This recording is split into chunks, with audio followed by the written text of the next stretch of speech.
Hello, Mohit ji, या Anand ji, are you there?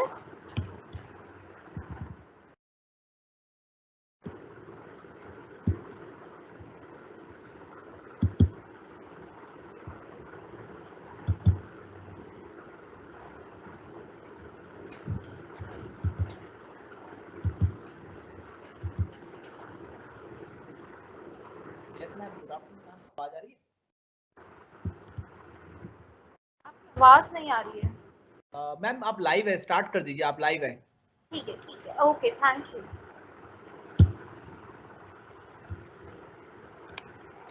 A very good afternoon to everyone. Welcome to the second class of advertising, personal selling and salesmanship. Let me give you a quick recap of whatever we discussed in the last class so that you will be able to recollect. So here I have presented my screen. In the last class, we discussed that what is the integrated marketing communication. I told you that when you have different channels of communication and you make them in a manner that they are totally linked with each other, that is known as the integrated marketing communication. Let me repeat, जब आपके पास अलग अलग काफ़ी सारे channels होते हैं अपने customer से कनेक्ट करने के, और आप उन चैनल्स को मर्ज करके एक पूरा नेटवर्क बनाते हैं सो दैट एवरीथिंग, हर चीज बहुत ज़्यादा सिंक्रोनाइजेशन में हो, लिंक्ड हो एक दूसरे से, उसको हम इंटीग्रेटेड मार्केटिंग कम्युनिकेशन कहते हैं. Then we discussed some of the channels: advertising, publicity, public relation, and many more. Then we discussed that each channel has its own importance and its own features. One cannot go alone with one channel because if you want to penetrate a larger audience, अगर आप बड़े group को penetrate करना चाहते हैं, एक बहुत बड़ी मार्केट तक पहुंचना चाहते हैं, कम्युनिकेट करना चाहते हैं, तो आप एक चैनल के ऊपर रिलाय नहीं कर सकते. आपको एडवर्टीजमेंट की भी जरूरत होगी, पब्लिसिटी की भी जरूरत होगी, आपको पब्लिक रिलेशन बनाने की भी नीड होगी, आपको इस तरीके से पैकेजिंग भी करनी होगी. तो सिर्फ एक चैनल आपके लिए इनफ नहीं होगा. Then we discussed the importance of IMC. Why it is important? तो सबसे पहले you have to make your people, your customers, your audience aware about the product that we exist in the market. So to spread the awareness, you have to go for the IMC. Then information, you have to give information about your product, that how your product is better than others. Suppose I am selling a mobile phone, so how my mobile phone is going to give you added features which are not already available there with other mobiles. So I have to give the information about my product. Then again, increase in sales and other points were there, we discussed them.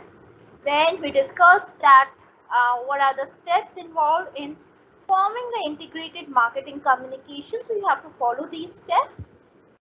We discussed that what is advertising. Then we also discussed upon the characteristics of advertising, that it is a paid form, it is a non-personal presentation. Here we know that who is sponsoring that particular product, and here we discuss upon the goods and services and ideas. Then we discussed the objectives of advertising. What are the objectives? Why you need to advertise your product? आप कोई नया product start कर रहे हैं, advertisement करनी पड़ेगी. आपको अपनी सेल में इंक्रीमेंट करना है, एडवर्टीजमेंट करनी पड़ेगी. आप अपने एग्जिस्टिंग बायर्स को चाहते हैं कि वो आपके ही बायर्स बने रहें, किसी और प्रोडक्ट के पास ना चले जाएं, तो भी आपको एडवर्टीजमेंट करनी पड़ेगी. And there were other many points we discussed. That then we have advantages. बहुत बेनिफिट्स होते हैं एडवर्टीजमेंट के, जब भी तो लोग एडवर्टीजमेंट करते हैं. मैन्युफैक्चरर्स को अलग बेनिफिट्स है, कंज्यूमर्स को अवेयरनेस होती है, उनको पता चलता है कौन कौन से प्रोडक्ट है मार्केट में, उनके लिए अलग बेनिफिट्स हैं, सोसाइटी के लिए अलग बेनिफिट हैं, क्योंकि उनको हर चीज़ की अवेयरनेस रहती है और उनको कोई ठग नहीं सकता. So that is again an added advantage. Then we have the limitations of advertising. You have to add to the cost कि अगर आप एडवर्टीजमेंट कर रहे हैं किसी की तो फ्री में तो नहीं होगी. अब फ्री में नहीं होगी, पैसा लगेगा. पैसा कौन अपनी जेब से भरेगा? मैं तो नहीं भरूंगी, मैं अपने कस्टमर से ही लूंगी. तो कहीं ना कहीं उसके प्राइस में इंक्रीमेंट आ जाता है. So that is the biggest limitation of advertising. And then we discussed other limitations as well. Then we discussed what are the media of advertising, what is the classification of advertising, and now today we'll do the ADA model. If you have any question from the last class, you can just raise now, otherwise we'll move towards the ADA model, then we'll do the Dagmar model, then we'll discuss that how to select your audience and many other topics.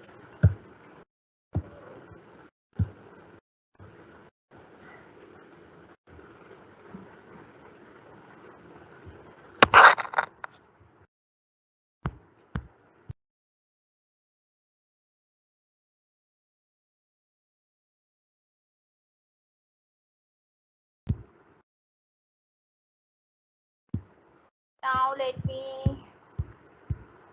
I hope my screen is visible.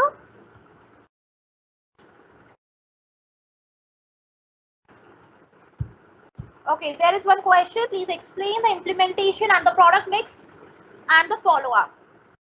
Implementation of product mix मतलब product mix नहीं, promotion mix. Promotion mix की बात है कि promotion mix में हमारे पास 4 चीजें आती हैं, जैसे advertisement, publicity, sales promotion, and there is one more, public relation, publicity, your sales promotion and advertisement. Okay, ये 4 चीजें आती हैं आपकी promotion mix में. अब promotion mix का मतलब है कि मुझे अपने प्रोडक्ट के बारे में पता है कि क्या उसके फीचर्स हैं, क्या उसके डिसएडवांटेजेस हैं, तो मैं उन चीज़ों को कैसे कम्युनिकेट करूंगी. मैं सिर्फ एडवर्टाइजिंग के थ्रू करूंगी या मैं सिर्फ पब्लिसिटी करूंगी. तो IMC में से ही कुछ चीज़ें जो है वो प्रमोशन मिक्स में आती हैं और उसको हम इम्प्लीमेंट करते हैं. हो सकता है कि उनमें से सिर्फ 2 चीज़ों को यूज़ करें, हो सकता है 3 को करें, हो सकता है 4 को करें, या हो सकता है 1 ही को करें. तो आप ये डिसाइड करते हैं कि आपको प्रमोशन मिक्स में से कितने फैक्टर्स लेने हैं जो आपके प्रोडक्ट के लिए एप्रोप्रिएट है गिवन योर फंड्स. क्योंकि ऐसे तो हर कोई चारों मेथड अप्लाई कर सकता है, लेकिन हर एक के साथ कॉस्ट तो इंक्रीज होती है. So you have to make a trade off between the cost and the value. आपको कितनी वैल्यू मिल रही है और आप कितनी कॉस्ट उस पर खर्च कर सकते हैं. फॉलो अप होता है कि आपको जभी के जभी रिजल्ट मिल जाता है. सपोज मैं पर्सनल सेल्स कर रही हूँ, तो आपके पास कोई सेल्समैन आएगा, आप उसको जभी के जभी बता देंगे कि मुझे इस प्रोडक्ट में ये पसंद नहीं आया. लेकिन अगर एडवर्टीजमेंट हो रही है तो आप जभी के जभी टेलीविजन में नहीं बता सकते कि मुझे ये प्रोडक्ट पसंद नहीं है. सो फॉलो अप बहुत इजी हो जाता है.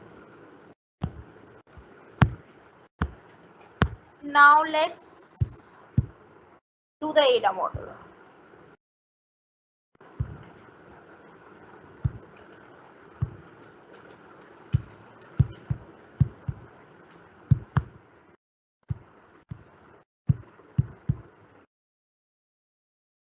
Okay. Now my screen must be visible to you.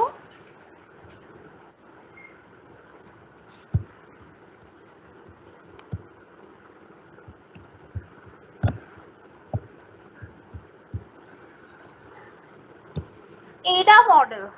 अब हमारे पास अलग अलग मॉडल्स होते हैं जिसको हम अप्लाई करते हैं ताकि हम अपने कस्टमर्स तक पहुंच सकें, कम्युनिकेट कर सकें और उनको कंपेल कर सकें, यानी उनको मजबूर कर सकें कि वो हमारा प्रोडक्ट खरीदें. उनमें से एक मॉडल है ADA मॉडल, जो आपको हेल्प करेगा और आपको अलग अलग स्टेप्स बताएगा कि पहले आप ये करें, फिर ये करें, फिर ये करेंगे तो कहीं ना कहीं आपका कस्टमर आपसे प्रोडक्ट खरीदने को तैयार हो जाएगा। तो एडा मॉडल स्टैंड्स फॉर अटेंशन, यानी सबसे पहले क्या होता है, आपको एडवर्टीजमेंट दिखा रहे हैं, एडवर्टीजमेंट में पहले अटेंशन जाएगी। सपोज मैं टेलीविजन देख रही हूँ और एकदम से किसी न्यू प्रोडक्ट की एडवर्टीजमेंट आई, तो इट ग्रैब्ड माय अटेंशन, यानी मैंने पहले अटेंशन दी कि let me see what is this, किस चीज की एड है, कौन सा ब्रांड है, किस तरीके का प्रोडक्ट है, कौन कौन से फीचर्स हैं। उन्होंने मेरी अटेंशन ग्रैब की, पहले मैंने उनको अटेंशन दी। फिर जब मुझे पता चला ओके इस पर्टिकुलर ब्रांड की एड है, तो मेरा इंटरेस्ट हुआ उसमें, ये सेकंड स्टेप होगा। यानी जैसे जैसे आप किसी चीज को अटेंशन देने लगते हैं, आप उस चीज में इंटरेस्टेड होने लगते हैं। यूजुअली हो सकता है कि आपने अटेंशन दी और आपको ज्यादा आपके काम की चीज नहीं थी, इसलिए इंटरेस्ट नहीं भी हुआ। तो हम यहाँ पर वो उन प्रोडक्ट्स की बात कर रहे हैं जिसको आप एक्चुअली खरीदना चाहेंगे। तो पहले तो आप अटेंशन देते हैं उसको, फिर इंटरेस्ट क्रिएट होता है धीरे धीरे कि ओके सपोज मैंने टेलीविजन पे ऐड देखी, मुझे अच्छे से पता नहीं चला कि इसके बारे में क्या क्या है, मैंने इंटरनेट पे सर्च किया, यानी मेरा इंटरेस्ट पैदा हो गया उस प्रोडक्ट में। I am interested in that product, this is the second step. Then third step desire, जैसे जैसे आपका किसी चीज में इंटरेस्ट होता है वैसे वैसे आपकी डिजायर क्रिएट होती है to purchase that product. Now interest is positively mentioned here कि इंटरेस्ट आपको आ रहा है, यानी सॉरी, अगर किसी चीज में आपको इंटरेस्ट आ रहा है यानी आप उस चीज को खरीदना चाह रहे हैं। तो डिजायर थर्ड स्टेप है। once you would be interested, you would create desire to purchase that, and finally when you have desire, your desire would be converted into action। यानी एक बार जब आपकी इच्छा जागृत हो गई किसी भी प्रोडक्ट को खरीदने में, तो उसके बाद आप उसको खरीदेंगे, एक्शन करेंगे एक्चुअली। क्योंकि सिर्फ इच्छा से तो मैन्युफैक्चरर का कुछ नहीं होगा। ऐसे तो मेरा बहुत मन करता है मैं ये खरीद लूं या वो खरीद लूं, लेकिन उससे मैन्युफैक्चरर को कोई फायदा नहीं जब तक मैं एक्चुअली नहीं खरीदती। इसीलिए लास्ट स्टेप है एक्शन। तो कोई भी कंपनी, कोई भी मैन्युफैक्चरिंग कंपनी या फिर सेलर एडा मॉडल पे वर्क करता है।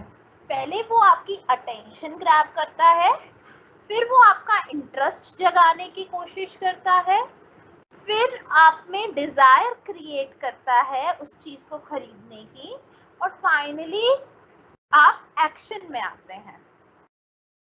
इन चारों चीजों में कोई भी डाउट?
बताइए इसमें से कोई क्वेश्चन है तो।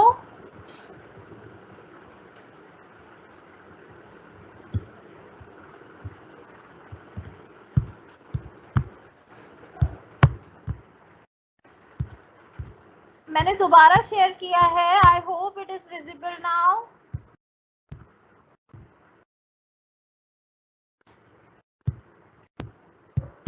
अब बताइए मुझे स्क्रीन विजिबल है या नहीं? पहले भी मैंने शेयर कर रखी थी, आई थिंक कोई टेक्निकल ग्लिच होगा. I have again shared my screen. Is it visible?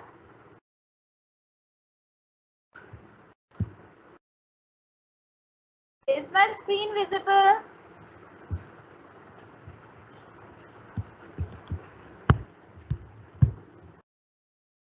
नहीं हो रही है. Let me try to contact someone from SOL then, because it's showing that I am presenting. My screen should be visible to you. Let me check again.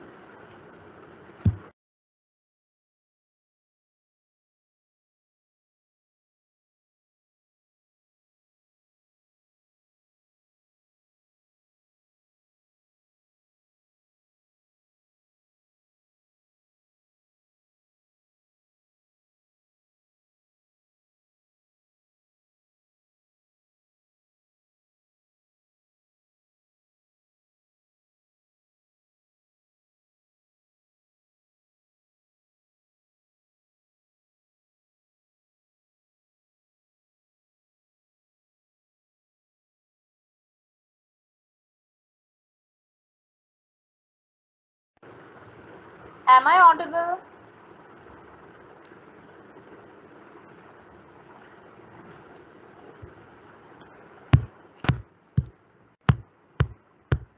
Mohit ji, are you there?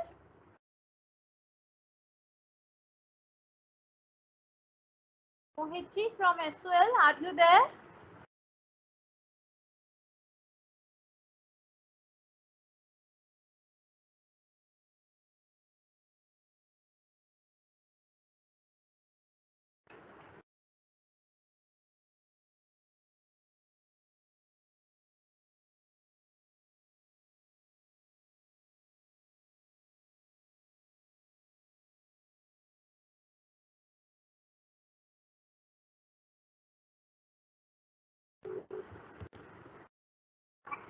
Hello. Hello. Hello Mohit ji. जी मेरी screen बच्चों को नहीं दिख रही है. मैं check करता हूँ. हाँ, आप एक बार चेक करो. यहाँ पर तो दिखा रहा है. अच्छा मैं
क्या मोहित जी, क्या आपको मेरी स्क्रीन दिख रही है?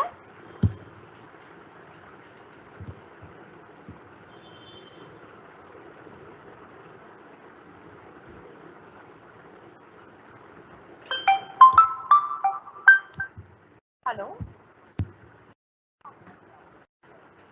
अच्छा, बच्चे कह रहे हैं कि आ नहीं रही है.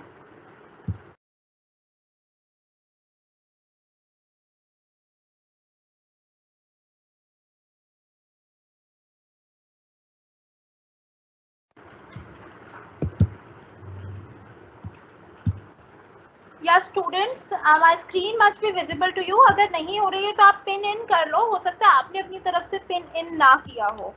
Okay, let me continue. So as we were discussing upon the ADA model, it is stand for attention, interest, desire and action. और कोई भी मैन्युफैक्चरर, एडवर्टाइजर आपको इन स्टेप्स के थ्रू परसुएट करता है फाइनल परचेज के लिए. So firstly it has to create the attention, then the interest, then the desire, and finally you would come into the action. Here we have given these 4 elements with the examples. शायद आपको screen में वैसे problem आ रही है. Let me switch off the camera so that ज्यादा data ना लगे और आपको स्क्रीन अच्छे से और वॉइस अच्छे से सुनाई दे. AIDA model. The steps involved in AIDA model are as we discussed: attention, interest, desire, and action. Attention, it is the first step in marketing or advertising, is to consider how to attract the attention of consumers.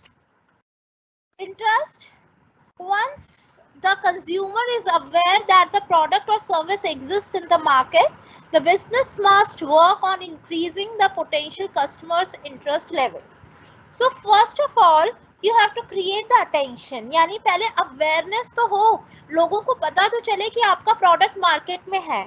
जब लोगों को पता चल जाएगा कि आपका product market में है, उसके बाद लोग उसमें इंटरेस्ट दिखाएंगे. जब तक उनको पता नहीं होगा कि आपका प्रोडक्ट है, जब तक कैसा इंटरेस्ट. तो पहले तो अटेंशन लो, फिर इंटरेस्ट क्रिएट करो. For example, Disney boosts interest in upcoming tours by announcing stars who will be performing on our tours. यानी डिज्नी लोगों का इंटरेस्ट कैसे क्रिएट करता है? जो उनके बड़े बड़े इवेंट्स होते हैं अम्यूजमेंट पार्क्स में, वो पहले से अनाउंस कर देते हैं कि हमारे इवेंट्स में ये लोग आने वाले हैं. या फिर आपका इंटरेस्ट क्रिएट करने के लिए आपने देखा होगा कि कुछ ट्रेलर्स आते हैं. ट्रेलर्स सिर्फ इसलिए होते हैं ताकि मेन मूवी में आप इंटरेस्ट ले सकें. सो इंटरेस्ट क्रिएट करने के लिए पहले कुछ पार्ट आपको दिखाया जाता है मूवी का. या फिर आपने देखा होगा कुछ एडवर्टीजमेंट्स होती हैं जो बिल्कुल 1-2 सेकंड की दिखाते हैं, फिर टू बी कंटिन्यूड दिखा देते हैं ताकि आपका इंटरेस्ट उसमें क्रिएट हो सके. तो पहले अटेंशन लो, फिर इंटरेस्ट क्रिएट करो. Third step is desire. After the consumer is interested in the product or service, then the goal is to make consumers desire it, moving their mindset from I like it to I want it. यानी जब आप किसी product में interested होते हैं, उसके बारे में आप और चीजें सर्च करते हैं, इंटरेस्ट धीरे धीरे बढ़ता जाता है. वो इंटरेस्ट एक ऐसे लेवल पर आ जाता है जिसमें आपकी डिजायर क्रिएट होने लगती है कि now I want it. Suppose television पे एक वैक्यूम क्लीनर की एड आई. सबसे पहले तो मैंने देखा कि अच्छा ये वैक्यूम क्लीनर किस ब्रांड का है. सपोज फिलिप्स का वैक्यूम क्लीनर है. फिर उसमें इंटरेस्ट क्रिएट किया गया बाय डिस्क्राइबिंग इट्स फीचर्स.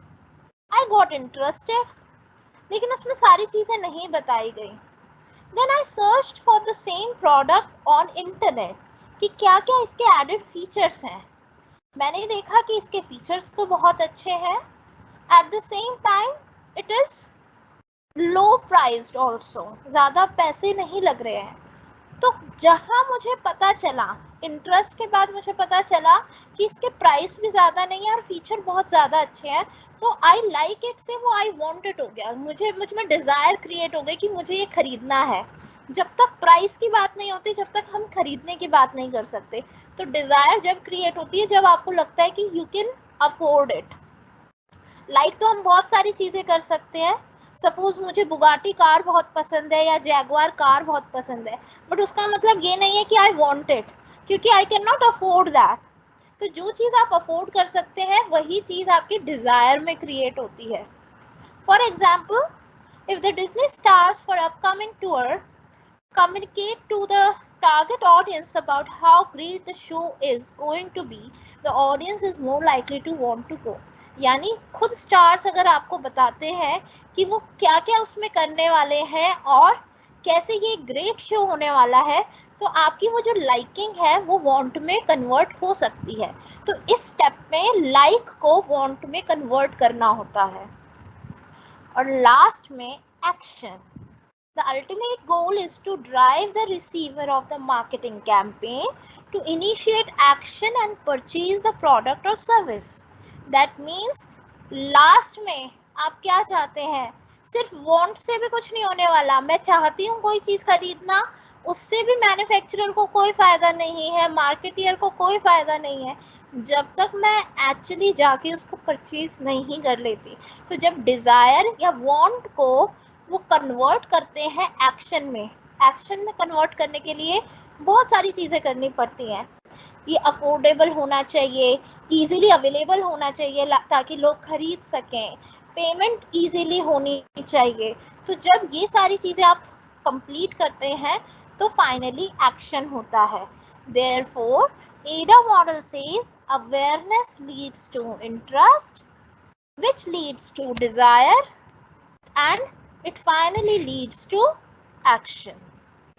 तो ये आपका AIDA मॉडल है.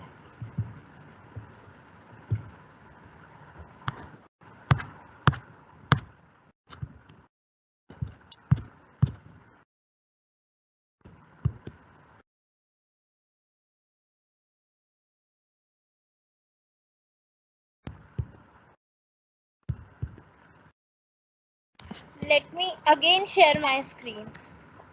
मैं पूरी स्क्रीन ही शेयर कर लेती हूँ आपके साथ. I hope it would be visible now.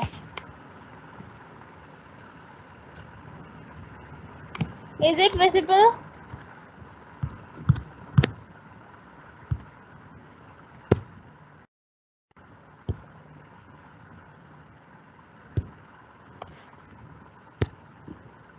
ठीक है. Next. Now what are the new developments in AIDA model? अब AIDA मॉडल एडवर्टाइजिंग का बहुत पुराना मॉडल है. सालों साल से ये मॉडल चलता आ रहा है. जब हमने अपने ग्रेजुएशन में किया था जब भी यही मॉडल था. सो अब कुछ चेंजेस आ रहे हैं साथ ही साथ उसमें. जैसे जैसे मार्केटिंग ओरिएंटेशन चेंज हो रहा है, जैसे आपने पढ़े होंगे मार्केटिंग कंसेप्ट्स, जो पहले प्रोडक्ट कंसेप्ट होता था, मार्केटिंग कंसेप्ट होता था, बाद में कंज्यूमर कंसेप्ट आ गया, and at the end the consumer and the society is something that matters. तो इसी तरीके से इनमें भी न्यू डेवलपमेंट्स हो रहे हैं मॉडल्स में, और we have listed out some of the new developments. So many criticise that the AIDA model for being so simplistic, क्योंकि इसमें सिर्फ 4 चीज़ें हैं जो बहुत सालों से चलती आ रही है, तो बहुत सिंपल है ये. For example, AIDA model does not take into consideration the different possible points of sale. Marketing will be very different for a customer visiting an online store than it is for the consumer looking to purchase a new car at the dealership. और इसमें change आने का क्या मकसद है? पहले marketing जैसे होती थी आज से 10 साल पहले या 20 साल पहले, तो हम नॉर्मल शॉप्स में जाकर चीज़ें खरीद लेते थे. लेकिन now the situation has change. Now we are more inclined towards the internet. We make purchases over internet. और जब हम इंटरनेट पे चीज़ें खरीद रहे हैं तो हमारा एक्सपीरियंस भी अलग होता है, हमारी एक्सपेक्टेशंस भी अलग होती हैं. नॉर्मली किसी शॉप में जाके आप प्रोडक्ट खरीद रहे हो तो आप उसको टच करके देख सकते हो, फील करके देख सकते हो, और फिर उसके बाद परचेज करते हो. लेकिन जब आप ऑनलाइन चीज़ ले रहे हो तो आप उसकी सिर्फ फोटोग्राफ देख सकते हो, या उसका 3D मॉडल देख सकते हो, या कस्टमर फोटोग्राफ्स देख सकते हो, रिव्यूज़ देख सकते हो. तो इसीलिए ये AIDA मॉडल को भी चेंज करने की नीड है, क्योंकि पहले मार्केटिंग एक्टिविटीज़ अलग तरीके से होती थी और अब अलग तरीके से होती हैं. सो हमने 3 मॉडल्स ऐसे लिखे हैं जो पहले से थोड़ी सी एडवांस्ड मॉडल हैं, या I can say that they are the extended version of AIDA model. The first is adcast model. Adcast model में आप देख सकते हैं सबसे पहले एक्शन लिखा है, somewhere it is different. ये अटेंशन होना चाहिए, गलती से एक्शन लिखा है, मैं ठीक कर देती हूँ।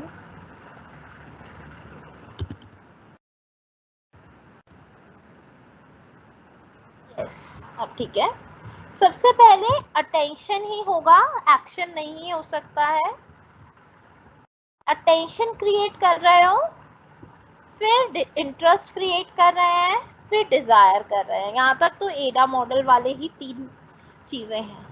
फिर है कॉन्फिडेंस, यानी your customer should be confident enough that whatever he or she is going to purchase is going to be a good purchase। यानी डिजायर तो क्रिएट हो गई। सपोज मैंने सोच लिया कि मुझे बुगाटी कार लेनी है, लेकिन मेरा उसमें पूरा कॉन्फिडेंस होना भी जरूरी है कि yes I need it and I can afford it. So वो कॉन्फिडेंस क्रिएट करना है आफ्टर डिजायर। डिजायर के बाद कॉन्फिडेंस, फिर एक्शन होना चाहिए। अब कॉन्फिडेंस का क्या रोल है? सपोज आपने जल्दबाजी में अपने कस्टमर को कन्विंस कर लिया और उसने वो खरीद लिया, लेकिन खरीदने के बाद वो सेटिस्फाई नहीं हो पाएगा जब तक उसका कॉन्फिडेंस नहीं होगा। इसीलिए अब आपने देखा होगा जितने भी मैन्युफैक्चरर्स हैं, रिटेलर्स हैं, मार्केटियर्स हैं, वो आप कोई भी चीज़ परचेज करते हो उससे पहले आपको इनफ टाइम देते हैं कि आप सोच लो फिर परचेज करना, ताकि वो आपका कॉन्फिडेंस बिल्ड कर सके। तो डिजायर और एक्शन के बीच में हमें कॉन्फिडेंस होना जरूरी है, और कॉन्फिडेंस होगा तभी सेटिस्फैक्शन होगा। सपोज आपने कोई चीज खरीद ली, आपका उसमें कॉन्फिडेंस था नहीं, खरीदने के बाद आपका कॉग्निटिव डिसोनेंस बढ़ जाएगा। उसका मतलब है कि आप यही सोचते रहेंगे कि मैंने ये परचेज करके अच्छा डिसीजन लिया या नहीं लिया। And that is why the last element of ADKAR's model is satisfaction. That means you must be satisfied. अब एक्शन पे खत्म नहीं होती हैं चीजें। पहले होता था कि मार्केटियर कोई भी प्रोडक्ट बेच देता है, उसके बाद आप कौन और मैं कौन, उसको सिर्फ सेल से मतलब होती थी। लेकिन अब ऐसा नहीं है। He has to make it sure that the customer is satisfied, क्योंकि अगर कस्टमर सेटिस्फाई होगा तो उसके 2 फायदे होंगे। एक तो वो दोबारा आपसे खरीदने आएगा, सेटिस्फाई होगा तो। दूसरा, सेटिस्फाई होगा तो वो औरों को भी रेकमेंड करेगा वो product. And that is why we have this extension to the ADA model as ADKAR's model. Second extension is RIAN model. RIAN stands for reach, engage, activate and nurture model।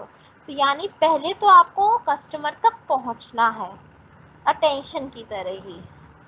You have to reach to your customer, you have to communicate to the customer, then engage them। Engage means create their interest, उनको अपने product के बारे में चीजें बताओ ताकि वो और ज्यादा इंटरेस्ट ले सके और उसमें एंगेज हो सके। उसके बाद उनको एक्टिवेट कर दो खरीदने के लिए, और फिर बाद में नर्चर करो। नर्चर का मतलब है कि उनको सेटिस्फाई करो with the purchase. This is rayon model.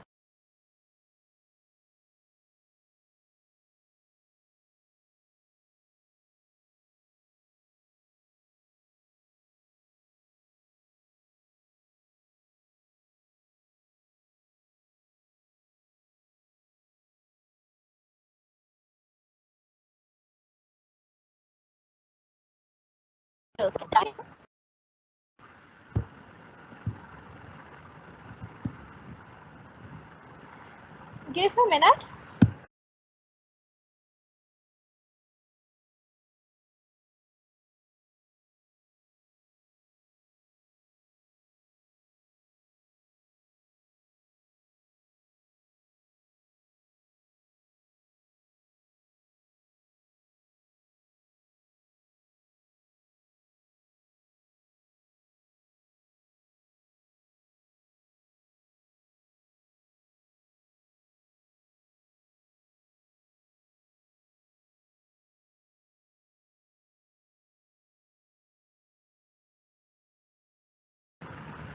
Yes.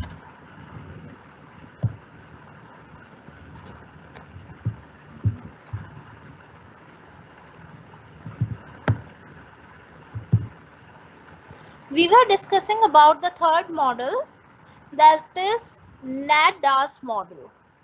NADAS model stands for need, attention, interest, trust, design, action, satisfaction and evaluation. So it is a comprehensive model that includes each and everything. सबसे पहले तो आपको लोगों की need को पहचानना है, यानी पहले के सारे मॉडल्स में हमने लोगों को अटेंशन ग्रैब करने के लिए कम्युनिकेट किया था, लेकिन ये मॉडल कहता है कि पहले लोगों की नीड जानो कि उनको क्या चीज चाहिए और उसके बाद कम्युनिकेट करो।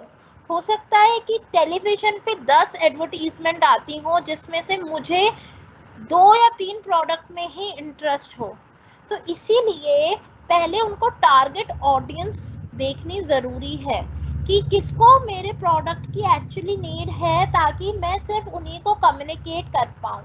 अब मैं 20 लोगों को एडवर्टीजमेंट करूँगी जिसमें से सिर्फ 2 लोग इंटरेस्टेड होंगे, तो मैंने तो फालतू में 20 लोगों पे पैसा खर्च कर दिया। लोग नीड तो मेरे प्रोडक्ट की सिर्फ 2 लोगों को थी, सिर्फ उन 2 लोगों को ही मैं अगर एडवर्टीजमेंट दिखाती तो मेरा पैसा भी बच जाता और रिजल्ट तो वही निकलना था। तो इसीलिए have a more targeted group.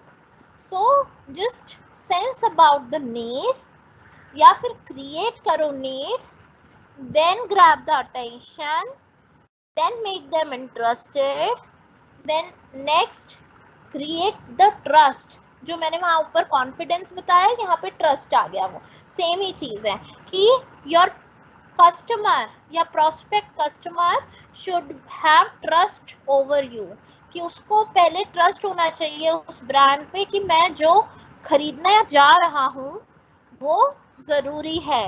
ये डिजाइन नहीं डिजायर है।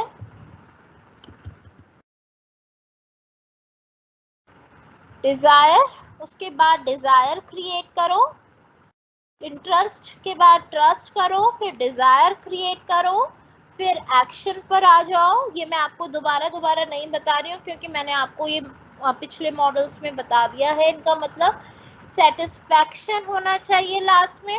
और एक एक्स्ट्रा चीज है इवैल्यूएशन, यानी आपको इवैल्यूएट करना है कि कितने लोगों को आपने एडवर्टीजमेंट दिखाई और कितने लोगों ने एक्चुअली खरीदा और वो सेटिस्फाई हुए, क्योंकि आपकी मेन जो ट्रेजर है वो वही लोग हैं जिन्होंने खरीदा है। तो आप इवैल्यूएट करो कि आपने जो मॉडल फॉलो किया है वो सही से किया है या नहीं किया है, अगर नहीं किया है तो कैसे उसको बेटर बना सकते हैं। So these 3 models are there in the extension of AIDA model. अब मैं क्वेश्चंस के लिए आ रही हूँ, शेयरिंग ऑफ कर रही हूँ 2 मिनट के लिए और आपके क्वेश्चंस ले रही हूँ।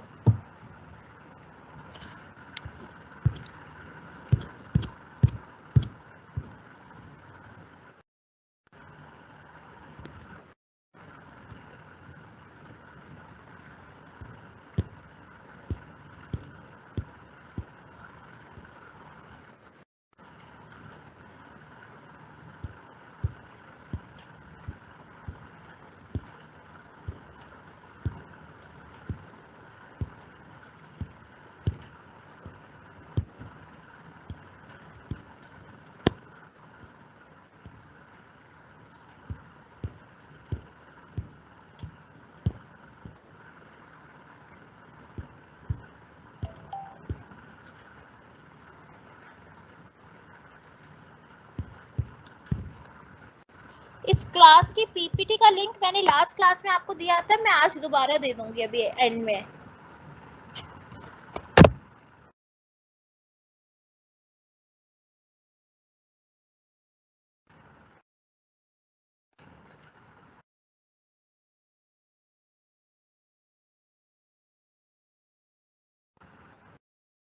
एडवर्टाइजिंग एंड पर्सनल सेलिंग की बुक आप सीबी गुप्ता की ले सकते हैं, सीबी गुप्ता सर की। Amazon पे अवेलेबल है, 295 रुपीज़ की अवेलेबल है। अगर आपको वहाँ से लेनी है वहाँ से ले सकते हैं, किसी शॉप से लेनी है वहाँ से ले सकते हैं।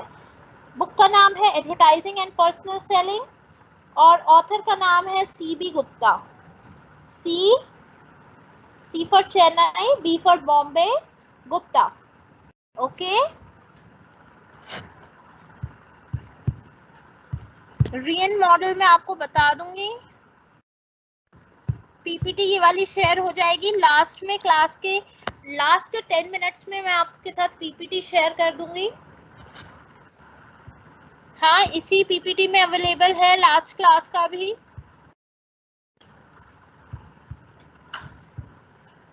एग्जाम के क्वेश्चन मैं आपको लास्ट क्लास में बताऊंगी, जो आपकी बिल्कुल लास्ट क्लास होगी इसकी, वो उसमें बताऊंगी कि किस तरीके के question you can expect. Offline exam होंगे आपके। रियल मॉडल पे मैं आ रही हूँ दोबारा। पीपीटी मैं आपके साथ शेयर कर ही रही हूँ, स्क्रीन मैंने अभी ऑफ किया है ताकि आपके क्वेश्चन ले सकूं। ओके, रियल मॉडल में प्रॉब्लम है, मैं रियल मॉडल आपको दोबारा बता देती हूँ।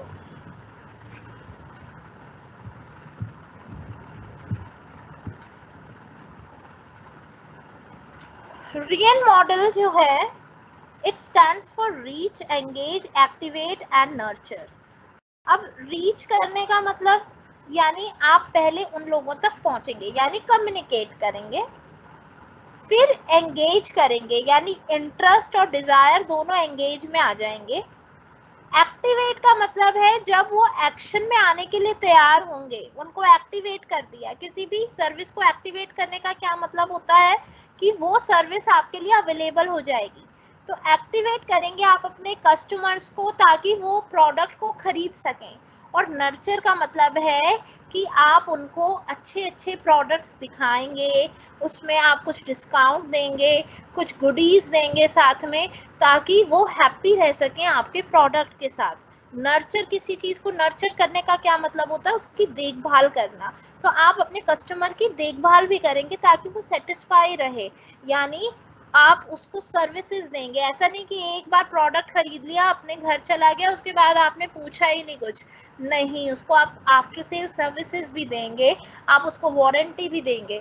तो ये एक मॉडल है जिसमें आप शुरू से लेके एंड तक अपने कस्टमर का ध्यान रखते हैं। I hope it is clear now.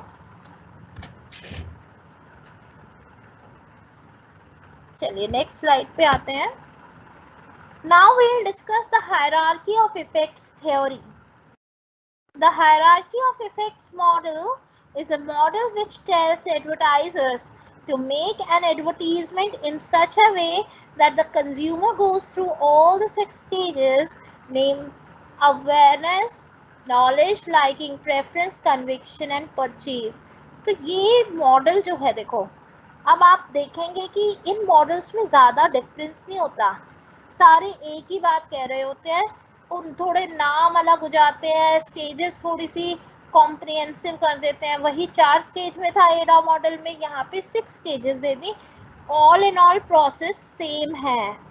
Don't get confuse कि ma'am what is the difference between AIDA and hierarchy of effects model.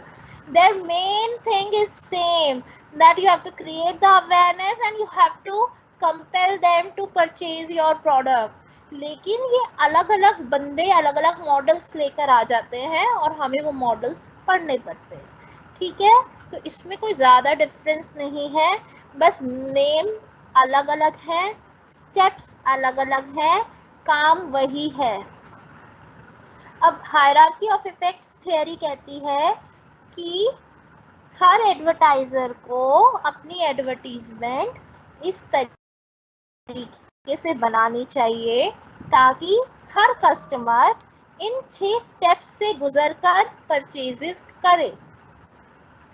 ये 6 स्टेप्स हैं: awareness, knowledge, liking, preference, conviction and purchase.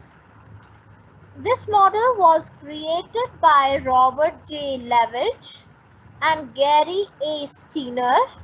In 1961, the hierarchy of effects model suggests 6 steps to consumer buying behavior.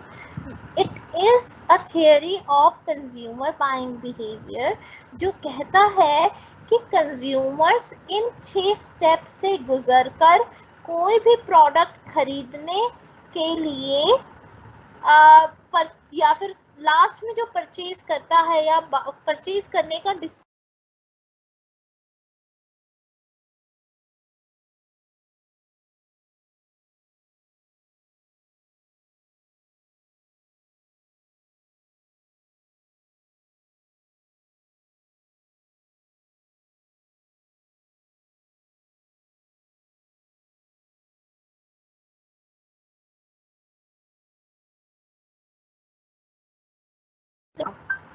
okay?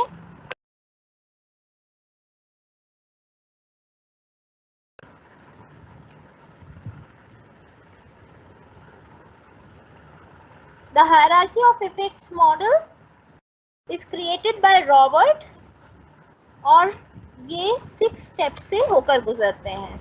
अब देखिए ये 6 steps कौन कौन से हैं. Hierarchy of effects theory में हमारे पास 6 स्टेप्स हैं जिनको हमने 3 स्टेजेस में डिवाइड किया है. यानी पहली स्टेज होती है कॉग्निटिव स्टेज, दूसरी होती है अफेक्टिव और थर्ड होती है कोनेटिव. कॉग्निटिव यानी किसी चीज को जानना, अफेक्टिव यानी किसी चीज के प्रति रिएक्ट करना और कोनेटिव यानी किसी चीज के लिए एक्शन में आना. तो ये तीनों चीज 3 स्टेजेस हैं और उसके स्टेप्स हैं अवेयरनेस. अवेयरनेस मतलब सबसे पहले आपके प्रोडक्ट के बारे में लोगों को पता हो, फिर उनकी नॉलेज एनहांस हो उस प्रोडक्ट के बारे में. जब नॉलेज होगी तो लाइकिंग क्रिएट होगी उस प्रोडक्ट के लिए.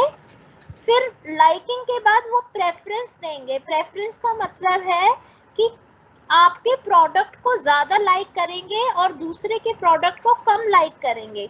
आपको प्रेफरेंस दी जाएगी 4th स्टेप में. 5th स्टेप में वो अपना माइंड बना लेंगे कि आपका प्रोडक्ट खरीदना है और 6th स्टेप में वो फाइनली आके खरीद लेंगे. तो ये 6 स्टेप्स जो है usually hierarchy of effects theory कहती है कि हर कंज्यूमर किसी भी प्रोडक्ट को खरीदने से पहले इन स्टेप्स से होकर गुजरता है. अब आप अपने माइंड में कोई एक प्रोडक्ट सोचो जिसको आपने रिसेंटली खरीदा हो. कोई और प्रोडक्ट मत सोचो ज्यादा, अपना मोबाइल फोन ही सोच लो क्योंकि मोबाइल फोन में हम थोड़ा सा ज्यादा दिमाग लगाते हैं कि कौन सा खरीदना है. तो आपको कैसे उस ब्रांड के बारे में पता चला, फिर थोड़ी सी नॉलेज हुई इस ब्रांड की, फिर आप पसंद करने लगे उस ब्रांड को, फिर आपको लगा कि ये ब्रांड दूसरों से बेटर है, फिर आपने मन बनाया कि मुझे ये खरीदना है और फिर फाइनली वो खरीद लिया. सब अपने माइंड में एक बार इस थियरी को सोचो और देन यू विल रियलाइज कि yes you have gone through all these steps while making this purchase.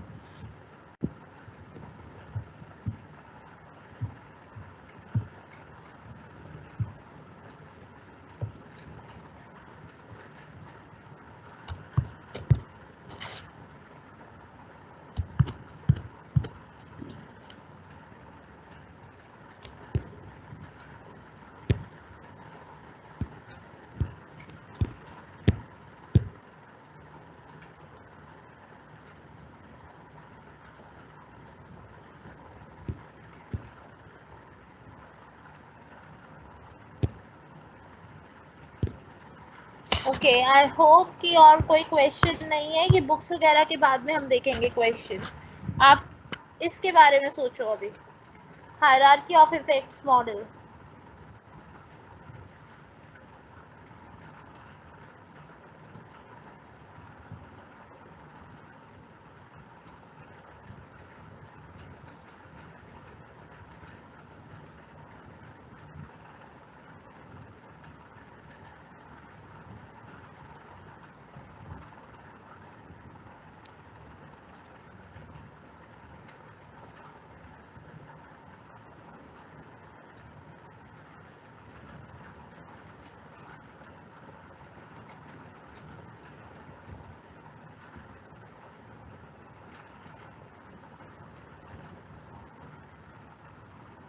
Are you able to relate? ये 6 स्टेप आप भी इन 6 स्टेप से गुजरे हैं जब आपने कोई भी प्रोडक्ट खरीदने के बारे में सोचा है या खरीदा है?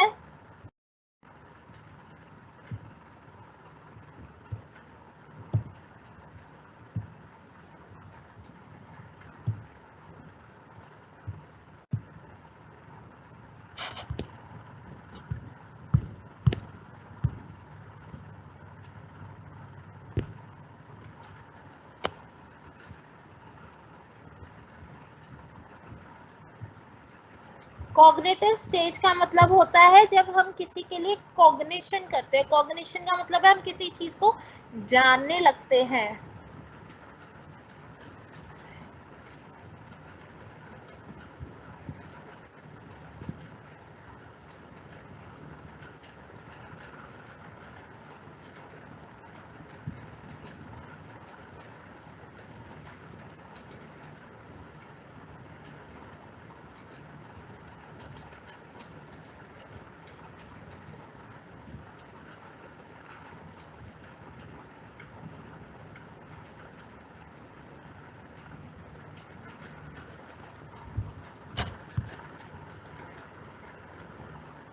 ठीक है, मैं रिपीट कर देती हूँ। Cognitive, affective and conative 3 stages हैं। स्टेप 6 है, स्टेज 3 है।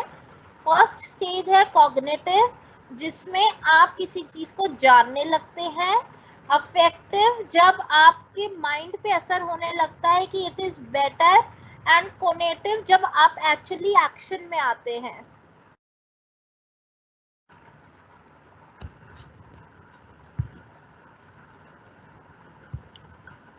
मेरी लास्ट क्लास यहीं पे अवेलेबल होगी, या फिर आपको वैसे 3 से 4 दिन लग जाते हैं। अपने डैशबोर्ड पे जाएंगे आप 3 या 4 दिन बाद, तो आपके वहां पर अवेलेबल होगी मेरी class. You can watch it.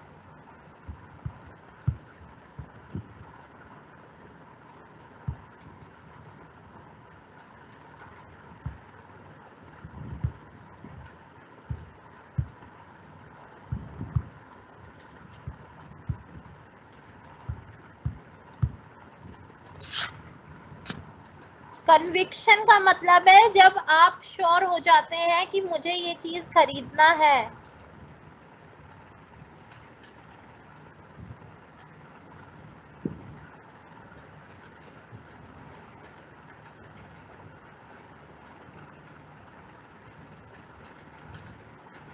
जब बहुत स्ट्रांग ओपिनियन बना लेते हैं किसी चीज के बारे में कि मुझे ये खरीदना ही है, यही बेटर है।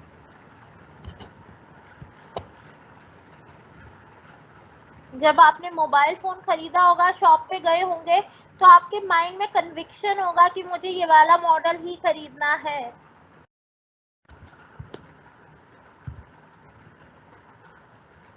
लिंक मैं भेज दूंगी लास्ट की क्लास में, अभी लिंक मत मांगो। सॉरी, लास्ट के 10 मिनट्स में। ठीक है, अगर रुचि गुप्ता मैम की ले ली है बुक तो भी ठीक है। बुक्स सब कुछ सेम होता है, क्योंकि ये मॉडल्स वगैरह कोई डिफरेंट नहीं होते।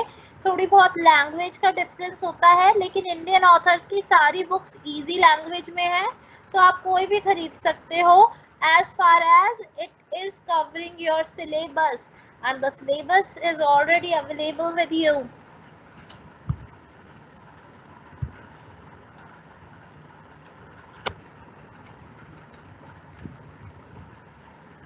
चलो, now let me go back to my PPT, otherwise time इसी में निकल जाएगा। चलिए नेक्स्ट हम करेंगे। हाँ, यहाँ पे मैंने हर स्टेप को एक एक स्लाइड में डिस्कस किया है, तो एक बार और देखते हैं कि what is hierarchy of effects model. So the first step is awareness. This is the most crucial step, starting point of purchase. Brands must make sure that consumer is aware of the presence of your brand in the particular product segment. यानी किसी एक particular product segment में आपके brand की भी presence है, ये बताना बहुत जरूरी है। फॉर एग्जाम्पल, डव जो प्रोडक्ट है या डव जो कंपनी है, इसकी प्रेजेंस बेबी प्रोडक्ट्स में भी है, जिसको ज़्यादा एडवर्टीजमेंट नहीं किया जाता और लोगों में अवेयरनेस नहीं है कि बेबी प्रोडक्ट्स भी डव के आते हैं। तो जब तक आपकी अवेयरनेस नहीं होगी कि इस कैटेगरी में इस ब्रांड की प्रेजेंस है, तब तक आप आगे के स्टेप्स पर नहीं जा सकते। तो सबसे क्रूशियल और फर्स्ट स्टेप जो है is to create awareness about your product among your customers. Here we have given one example. If Tina wants to purchase a toothbrush and you as a marketing manager of XYZ want her to purchase your brand's toothbrush, you have to make sure that you advertise well so that she is aware of your existence of such brand for the toothbrushes. अब suppose Philips के toothbrush आते हैं, अब आपको पता ही नहीं होगा कि फिलिप्स के टूथब्रश आते हैं, तो आप खरीदेंगे कैसे? उनके इलेक्ट्रिक टूथब्रश आते हैं। तो एज अ मैन्युफैक्चरर आपको पहले एडवर्टीजमेंट करनी पड़ेगी कि हम टूथब्रश मार्केट में भी हैं, तभी कोई आपके प्रोडक्ट को खरीद पाएगा। Next, knowledge. This is where your product will be evaluated against other brands by the consumer.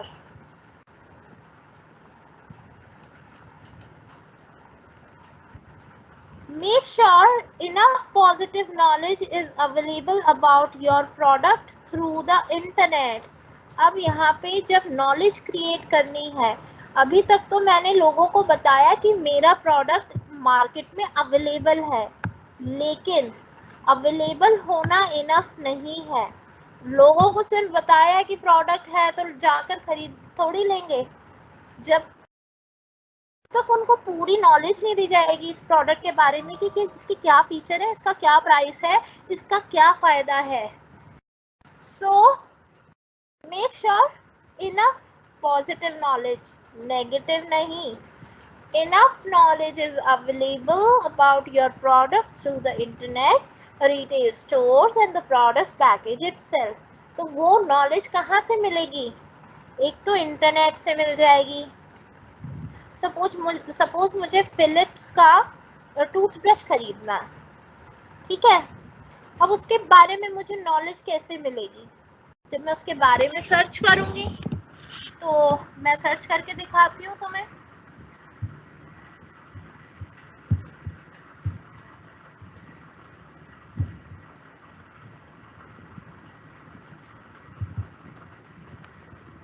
एक मिनट रुको, मैं सर्च कर रही हूँ, then I will share my screen.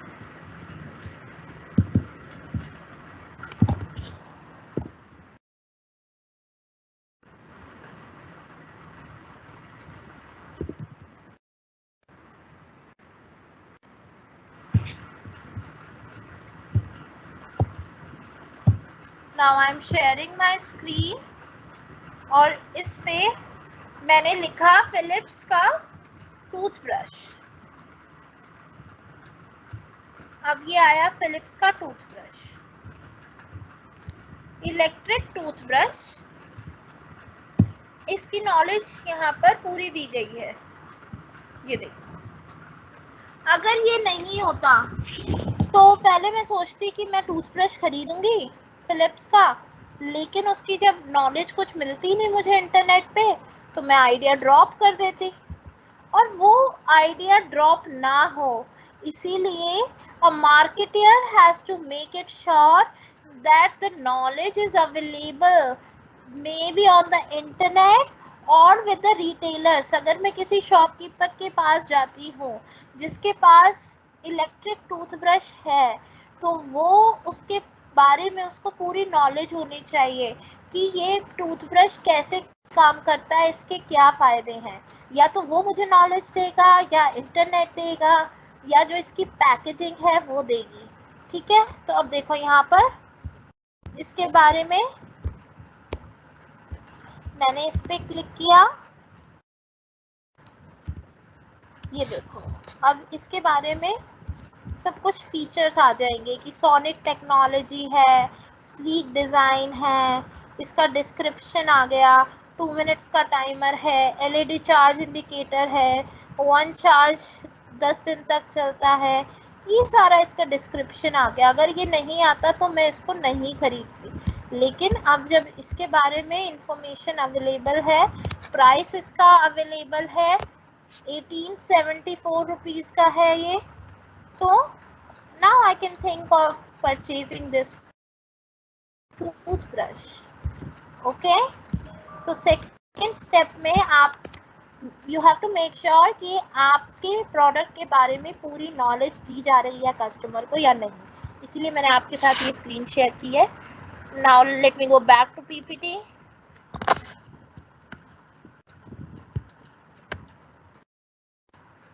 I hope it is clear. अब नेक्स्ट स्टेप पर आ जाते हैं, liking. This is where the consumer builds a liking to your product. अब आपने प्रोडक्ट देखा, जब पॉजिटिव नॉलेज दी जाएगी तो ही आपकी लाइकिंग क्रिएट होगी उस प्रोडक्ट के बारे में. This is where your product is being considered for its emotional benefits. Be sure to make them prominent. यानी लाइकिंग है वो किसी भी चीज को देखकर उसके कलर, उसके फीचर्स के लिए हो सकती है. एट द सेम टाइम आप किसी प्रोडक्ट को इमोशनली भी लाइक कर सकते हैं, तो लाइकिंग क्रिएट करना बहुत ज़रूरी है. फिलिप्स के टूथब्रश को देखकर, उसके बेनिफिट्स को देखकर आप में लाइकिंग क्रिएट हुई. फिर आ गया preference. By this time, consumer may be convinced to try out your product. यानी अब इलेक्ट्रिक टूथब्रश तो बहुत सारी कंपनीज के अवेलेबल हैं, लेकिन आपका ब्रांड ही क्यों खरीदना है मुझे, वो क्रिएट करना ज़रूरी है. वो कैसे क्रिएट होगा?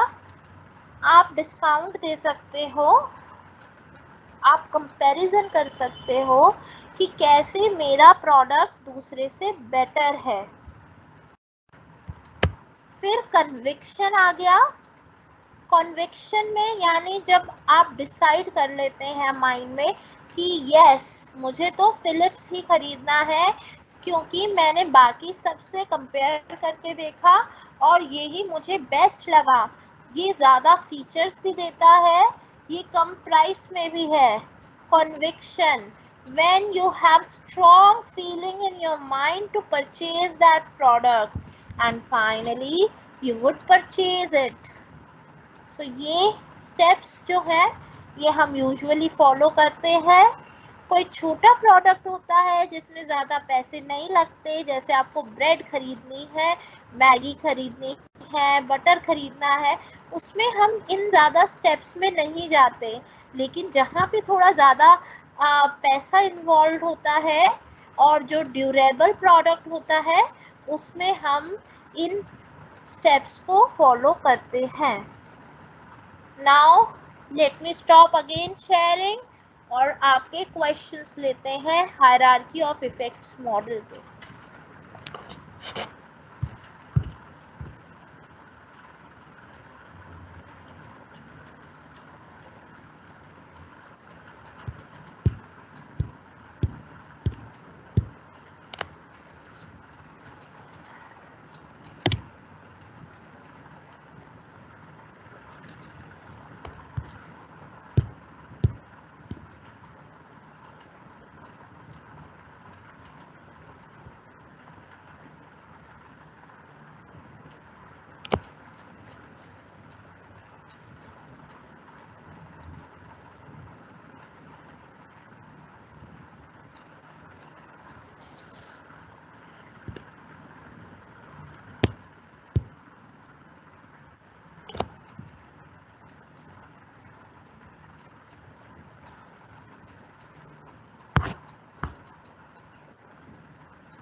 कन्विक्शन का मतलब है जब आपके माइंड में आप बिल्कुल मन बना लें कि मुझे यही प्रोडक्ट खरीदना है, कोई आपके फैसले को बदल नहीं सकता, वो कन्विक्शन है, स्ट्रॉन्ग कन्विक्शन।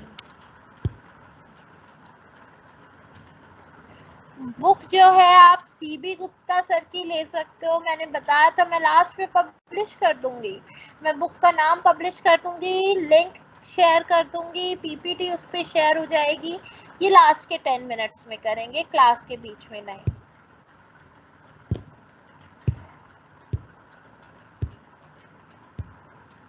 अब मुझे कोई क्लास के बीच में पीपीटी नहीं बोलेगा, मैं लास्ट में 10 मिनट्स इन चीजों के लिए दूंगी। अभी सिर्फ पढ़ाई में कोई भी डाउट है तो मुझे बताओ। Difference between real model and hierarchy model, मैंने बताया था इनमें कोई डिफरेंस नहीं है, ये उन्हीं की एक्सटेंशन है।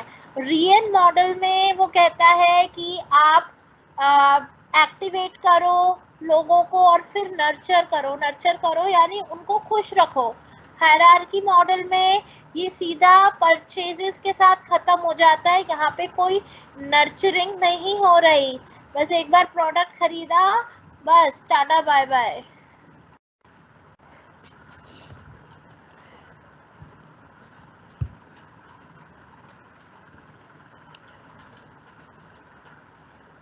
कोनेटिव यानी किसी चीज को एक्शन में लाना।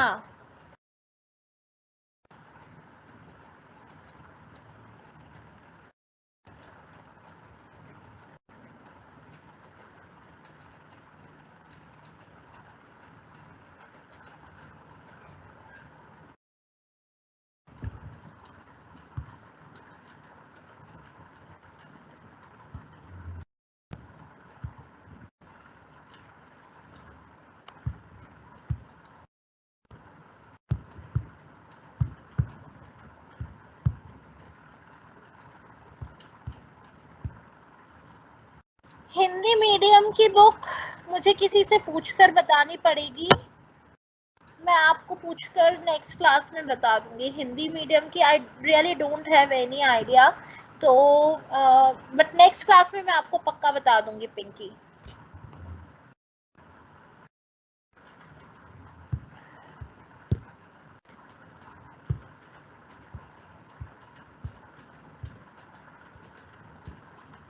अभी मैं बीच में आपको ब्रेक नहीं दे रही हूँ, 3 बजे के बाद यू आर फ्री। चलो अब नेक्स्ट पीपीटी पर जाते हैं जिसपे हम डैगमार मॉडल पढ़ेंगे। आज हम सिर्फ मॉडल्स पढ़ेंगे।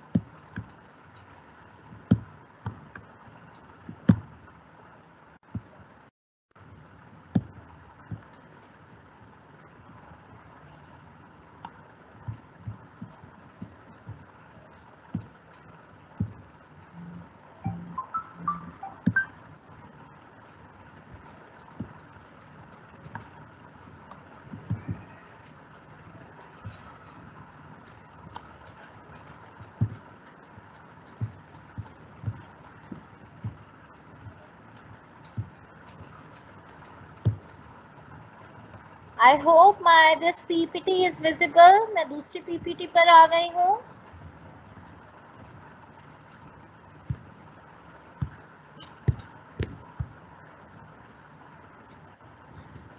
नेट डेज में मॉडल इवैल्यूएशन का मतलब है आप लास्ट में जब सेटिस्फाई कर देते हैं अपने कस्टमर को, उसके बाद इवैल्यूएट करते हो कि आपका मॉडल सही चल रहा था या नहीं।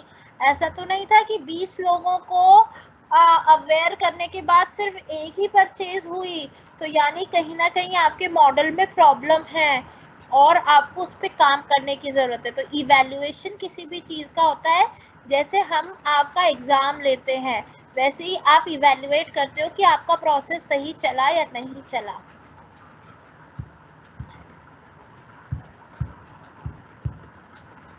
चलो अब मेरी स्क्रीन विजिबल है ना? चलो हम डैगमार मॉडल करते हैं।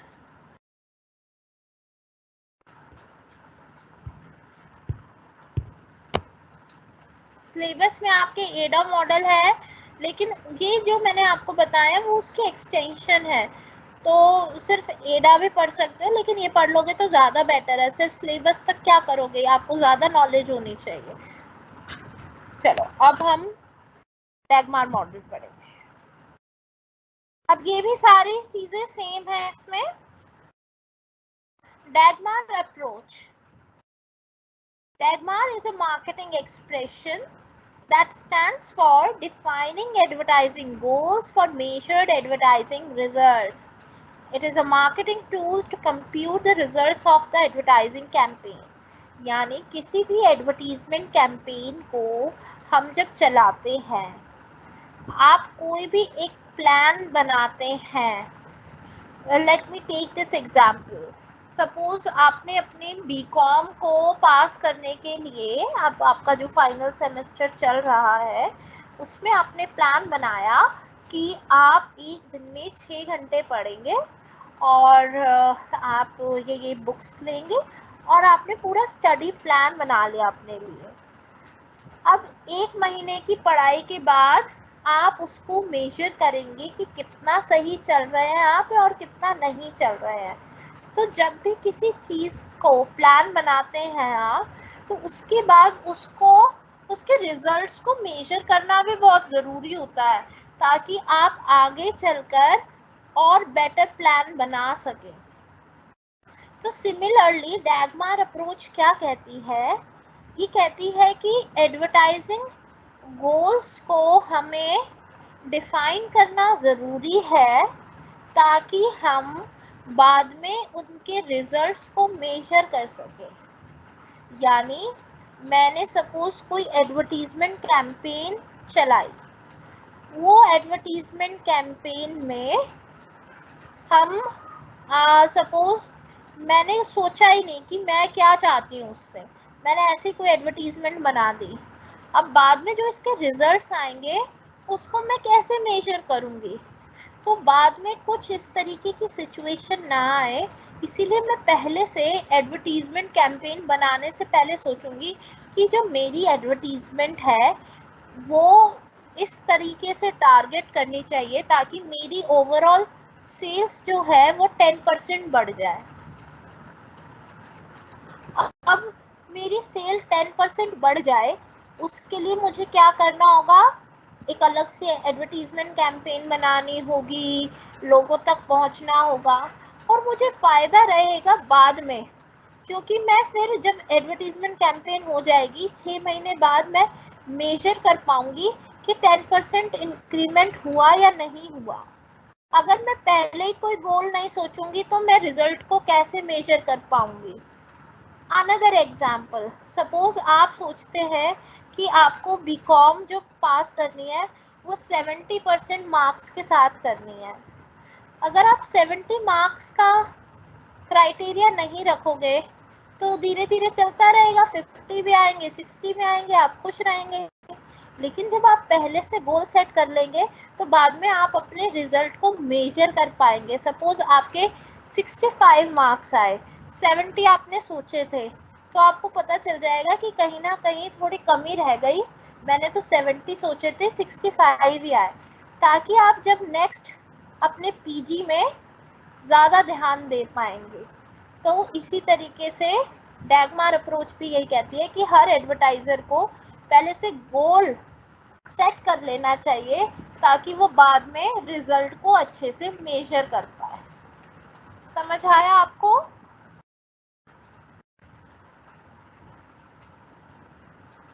Dagmar attempts to guide customers through ACCA model.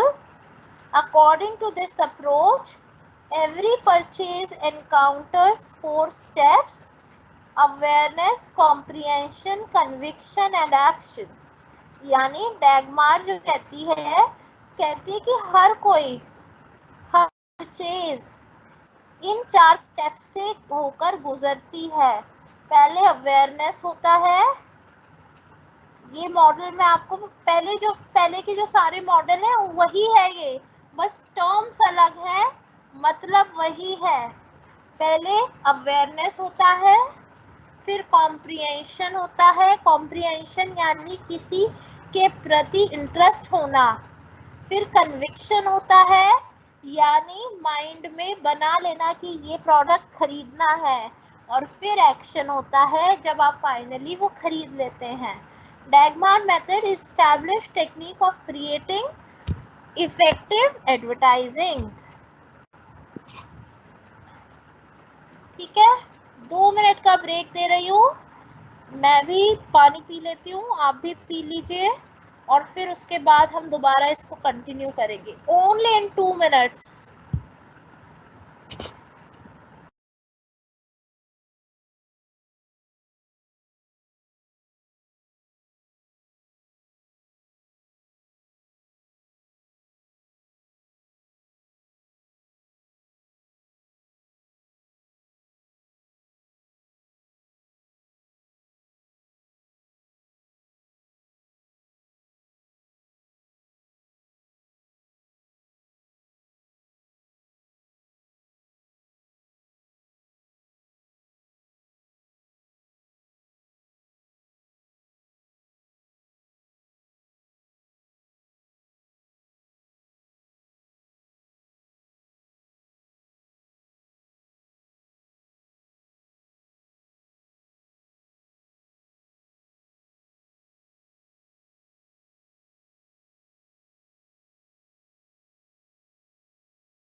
Yes, students, I am back. So, as we were discussing the Dagmar model, so it stands for Define Advertising Goals for Measuring Advertising Results. Here we have the history of Dagmar. Dagmar is an advertising model proposed by Rachel Coley in 1961. Rachel Coley advocated that effective advertising seeks to communicate rather than to sell. यानी उन्होंने कहा कि जो effective advertising है वो बेचने की बजाय, यानी सामान को बेचना मोटिव नहीं होना चाहिए, लेकिन उसका मोटिव होना चाहिए लोगों से कम्युनिकेट करना, प्रोडक्ट के बारे में, प्रोडक्ट के फीचर्स के बारे में. Advertisers discover whether their message conveyed enough information and understanding of a product to their consumers and also its respective benefits from the clear objectives. यानी एडवर्टाइजर्स को पता चला कि their message conveyed उनको they have to make it sure कि उनका message जो है वो अच्छे से कन्वे हो जाए, लोगों तक इंफॉर्मेशन पहुंच जाए और लोगों में प्रोडक्ट की अंडरस्टैंडिंग क्रिएट हो जाए, और जब भी उनको उसके ऑब्जेक्टिव से फायदा हो सकता है। ACCA मॉडल क्या कहता है? पहले अवेयरनेस क्रिएट करो, फिर कॉम्प्रिहेंशन क्रिएट करो, कॉम्प्रिहेंशन यानी इंटरेस्ट क्रिएट करो, फिर कॉन्विक्शन करो यानी जिसमें वो माइंड में बना लें कि मुझे यही प्रोडक्ट खरीदना है डिजायर की तरह, और फिर फाइनली एक्शन पे ले जाओ।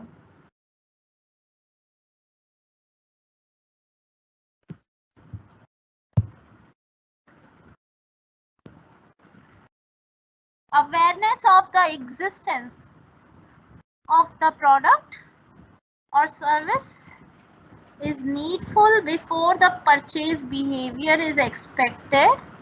The fundamental task of advertising activity is to improve the consumer awareness of the product. यानी फंडामेंटल टास्क एडवर्टीजमेंट का क्या है? जो मेन कंसर्न है, जो मेन ऑब्जेक्टिव है एडवर्टाइजिंग का, वो है अवेयरनेस फैलाना। Once the consumer awareness has been provided to the target audience, it should not be forsaken.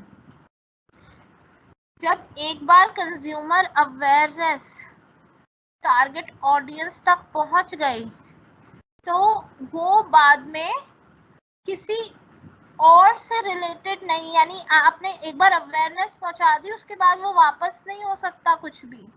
The target audience tends to get distracted by other competing messages if they are ignored. और अगर आप बार बार awareness नहीं फैलाएंगे तो वो आपको ignore करने लग जाएंगे। Awareness has to be cleared, created, developed, refined and maintained. यानी पहले तो क्रिएट करो अवेयरनेस, फिर उसके बाद उसको और डेवलप करो। यानी एक बार मुझे पता चला कि ये प्रोडक्ट है, दूसरी बार में उनको बताओ कि ये फीचर्स हैं, फिर रिफाइन करो उसको, यानी और बेटर इंफॉर्मेशन देते जाओ और बेटर एडवर्टीजमेंट बनाओ, और फिर मेंटेन भी करते रहो। यानी कि एक महीना एडवर्टीजमेंट की, अवेयरनेस हुई, फिर भूल गए, लोग भी भूल जाएंगे आपको। So that is how you need to keep them engaged. The objective is to create the awareness about the product amongst the largest audience. Next, comprehension. Awareness on its own is not sufficient to stimulate a purchase. यानी सिर्फ awareness होना product के बारे में काफ़ी नहीं है, उसके बारे में नॉलेज क्रिएट करना भी बहुत ज़रूरी है। जैसे कि अगर मुझे पता है कि ये प्रोडक्ट मार्केट में है, जैसे मैंने आपको बताया था, मैं सिर्फ आपको बता देती कि फिलिप्स का टूथब्रश है मार्केट में। अब अवेयरनेस तो आ गई, आपको पता चल गया कि वो मार्केट में है, लेकिन आप खरीदने के लिए राजी थोड़ी हो जाएंगे जब तक उसकी नॉलेज मैं नहीं दूंगी कि कितने का है, क्या क्या फीचर है, क्या क्या फायदे हैं। तो सिर्फ awareness is not sufficient, however it is the primary objective, but it is not sufficient. You have to create the comprehension, you have to create the knowledge, you have to create the interest among people to purchase that product. Conviction. जब एक बार interest create हो जाएगा तो उनको उनके conviction को strong करना पड़ेगा कि yes, this is better than others, this brand should be purchased over others. तो यहाँ पे आप उनके माइंड में कॉन्विक्शन क्रिएट कर रहे हैं या डिजायर क्रिएट कर रहे हैं परचेज करने की, कि why it should be preferred over other brands. Lastly, action. This is the final step which involves the final purchase of the product. The objective is to motivate the customer to buy the product. Finally, लोगों को persuade करना है उस product को खरीदने के लिए। Next, what are the advantages of DAGMAR model? तो क्या क्या फायदे हैं डैगमार अप्रोच को फॉलो करने के? एक तो हमारे पास रिटन गोल्स होते हैं। आपको 70% स्कोर करना है बीकॉम में, तो आप उसको लिख के रखेंगे कहीं डायरी में, तो आप उसके लिए मोर फोकस्ड रहेंगे। तो डैगमार अप्रोच जो है आपको हेल्प करता है रिटन गोल स्टैब्लिश करने में। दूसरा है स्पेसिफाइड टाइम फ्रेम। जब हम कोई गोल सोचते हैं तो उसके साथ हम टाइम भी सोचते हैं। अब आपने ये सोचा है कि ग्रेजुएशन 70% मार्क्स के साथ करनी है, ये भी तो सोचा होगा कि 3 साल में ही करनी है, ये तो नहीं कि 5 साल में 70% लेने हैं, नहीं। तो इसी तरीके से डैगमार अप्रोच आपको हेल्प करती है कि आप एक गोल सेट करें और वो भी with in a specified time frame करें। फिर टारगेट ऑडियंस। टारगेट ऑडियंस यानी वो आपको हेल्प करती है डैगमार अप्रोच कि आप अपनी ऑडियंस को अच्छे से टारगेट कर पाएं, कि जो लोग इंटरेस्टेड हैं वही उन्हीं तक आप पहुंचे। फॉर एग्जाम्पल, आपने देखा होगा कि जब हम अमेज़न पे कुछ सर्च कर रहे हैं तो वो आपके फेसबुक अकाउंट पे भी आ रहा है, यानी उनको पता है कि ये टारगेट ऑडियंस है, ये ऑलरेडी इंटरेस्टेड है, इसीलिए इनको एडवर्टीजमेंट दिखाई जाए। Target audience. नेक्स्ट है कॉन्क्रीट एंड मेजरेबल। डैगमार अप्रोच के थ्रू आप अच्छे गोल्स सेट कर सकते हैं और आप उनको इजीली मेजर कर सकते हैं। सपोज आप ये कहेंगे कि मुझे अच्छे मार्क्स से पास होना है। अब अच्छे मार्क्स की डेफिनेशन आपके लिए अलग हो सकती है, किसी और के लिए कुछ और हो सकती है। किसी के लिए 90% अच्छे होते हैं, किसी के लिए 80, किसी के लिए 70। तो डैगमार अप्रोच आपको कहती है कि कुछ मेजरेबल गोल होना चाहिए ताकि आप इजीली मेजर कर पाएं। और ये हेल्प करता है बेंचमार्किंग में, ताकि आप दूसरों से कंपेयर करके अपने स्टैंडर्ड्स क्रिएट कर सकें कि अच्छा इस कंपनी ने 70% मार्केट शेयर ले रखा है, तो 70 नहीं तो 60% मार्केट शेयर मेरे पास भी होना चाहिए दूसरी मार्केट का। या फिर अगर सिर्फ 30 बचा है तो 30 मेरा होना चाहिए या मेरा बढ़ना चाहिए। तो बेंचमार्क का मतलब है जब आप किसी और कंपनी के साथ रहकर स्टैंडर्ड क्रिएट करते हैं कि इसके इतने हैं तो मेरे भी इतना होना चाहिए। So these are some of the advantages of Dagmar model. Now let me again come back to you for your questions from the Dagmar approach.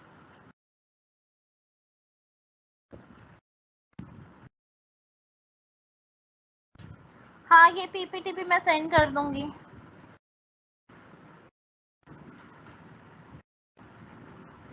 एडा मॉडल और डैगमार अप्रोच कहती है कि आपको मेजरेबल गोल्स रखने चाहिए ताकि आप रिजल्ट्स को अच्छे से मेजर कर पाओ। और एडा मॉडल कहता है कि आपको इन स्टेप्स के थ्रू जाना चाहिए if you want someone to make purchases.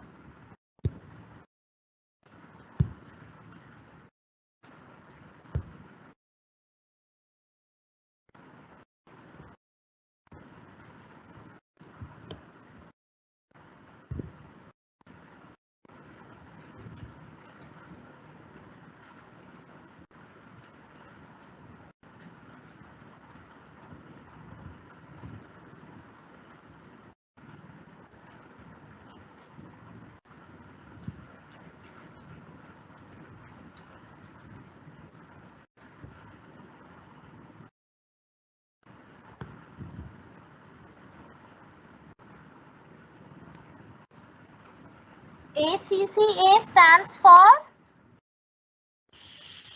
awareness, comprehension, conviction and action। तो पहले अवेयरनेस क्रिएट की जाएगी, फिर कॉम्प्रिहेंशन का मतलब है कि लोग आपके बारे में इंटरेस्ट लेने लगेंगे, नॉलेज लेने लगेंगे।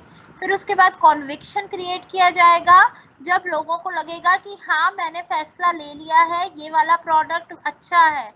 और फिर एक्शन लिया जाएगा, यानी वो फाइनली जाके परचेज कर लेंगे। स्पेसिफाइड टाइम फ्रेम का मतलब है कि एक टाइम फ्रेम आप सेट करते हैं कि इसमें आपको गोल को अचीव करना है। ऐसा नहीं है कि ठीक है 10% इंक्रीमेंट चाहिए मुझे सेल में, तो वो चाहे 10 साल में हो या 20 में, नहीं, मैं लिखूंगी कि एक साल में मेरा 10% इंक्रीमेंट होना चाहिए। कॉन्क्रीट एंड मेजरेबल का मतलब है कि जिनको आप इजीली मेजर कर सकते हैं, नाप सकते हैं। जैसे अगर आप कहते हैं कि मैं अच्छे नंबर से पास होना चाहता हूं, तो आप उसको मेजर नहीं कर पाओगे कि अच्छे नंबर क्या होते हैं। लेकिन अगर आप कहोगे कि मैं 70% से पास होना चाहता हूं, तो वो मेजर हो पाएगा। तो मेजरेबल होने चाहिए गोल।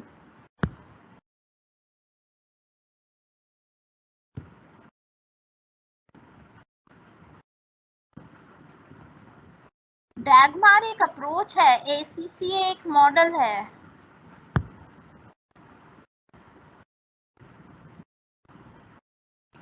हाँ, ये सारे मॉडल्स में बहुत छोटे छोटे डिफरेंस है, क्योंकि अल्टीमेट गोल हर चीज का परचेज करवाना ही है।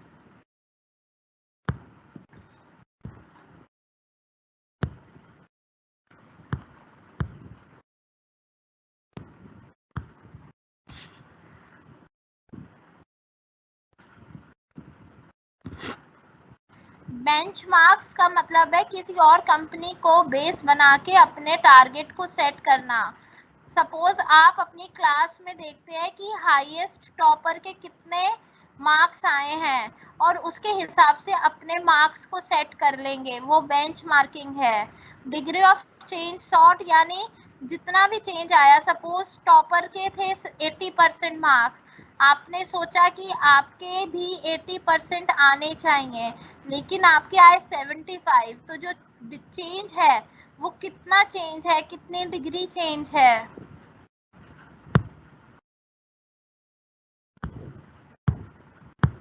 फिर आप सोचेंगे कि क्यों चेंज है, वो क्यों आप अचीव नहीं कर पाए।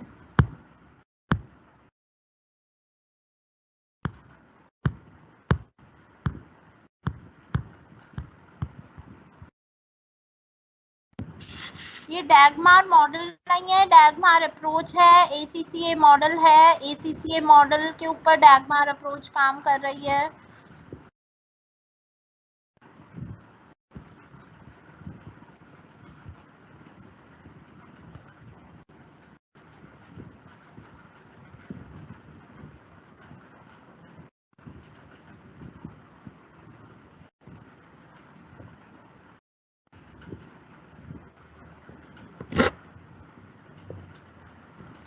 डैगमार अप्रोच कहती है कि मेजरेबल गोल्स होने चाहिए रिजल्ट्स को नापने के लिए, और वो मॉडल जो है वो फॉलो कर रहे हैं ACCA, जिसमें कह रहे हैं कि पहले लोगों को, आपको अपनी एडवर्टीजमेंट जब सेट करनी है तो पहले उनको अवेयर करो, फिर उनको कॉम्प्रिहेंड करो, फिर उनमें कॉन्विक्शन क्रिएट करो, and finally that would lead them to the action.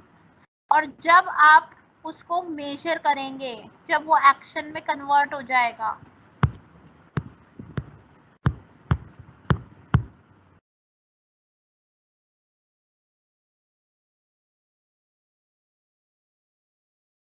Diagram जरूर बनाने हैं एग्जाम में। रिटन गोल्स का मतलब है जब आप किसी चीज को लिख के अपने गोल बनाते हैं, जैसे पर्सनल डायरी में लिख के आप अपना कोई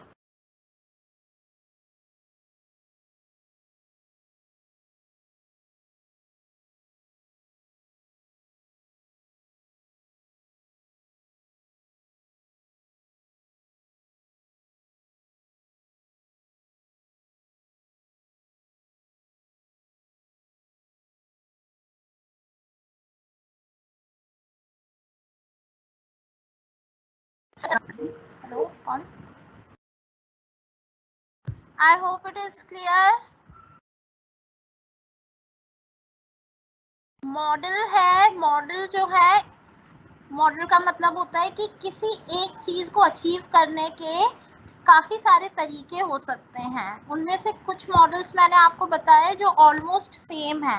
अप्रोच होती है कि आपको वो कह रहे हैं कि एडवर्टीजमेंट को बनाने से पहले आपके पास कुछ गोल होने चाहिए ताकि आप आगे चल के अपने रिजल्ट्स को मेजर कर पाएं।